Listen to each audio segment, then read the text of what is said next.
This is big. Acts chapter 7 verse 52. Which of the prophets have not your fathers persecuted? They're talking to the Pharisees that were in the church, I believe. And they have slain them. And it's true, they slain the apostles. The Jews slain all 12 apostles, or like 9 or 10 of them, I forget. I know one of them survived, right? And these are the same Pharisees that I think their forefathers like killed Jesus or something like that. These are basically the same people that were preaching works-based. Which of the prophets have not your fathers persecuted? ? And they have slain them, which showed before of the coming of the just one, Jesus Christ, of whom ye have been now the betrayers and murderers. Acts chapter 7 verse 53. Who have received the law by the disposition of angels and have not kept it. They act like they keep the whole law, but they don't. And this is why you can't be justified by the law. It says here in Galatians chapter 3 verse 10.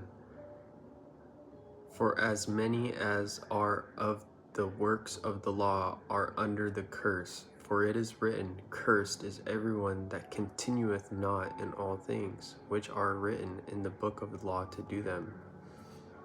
Remember, if you mess up in the law one time, you're guilty of it all. The law is to bring guilt upon all of the world, to show us that we need a savior. Just like if you were speeding down a freeway and there was no speeding signs and you were going 90 and got pulled over and the cop said, hey, you're speeding, and you would say there was no speeding signs posted, you wouldn't know that you were doing something wrong.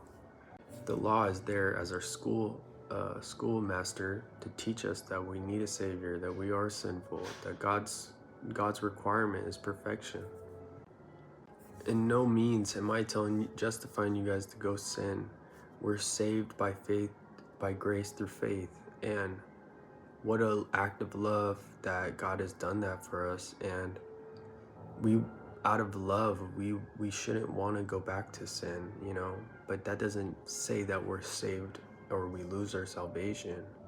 But that is the only way to get into heaven, and that's what the Bible teaches. And I'm not trying to lead you guys astray or encourage you guys to sin. I actually don't want you guys to sin.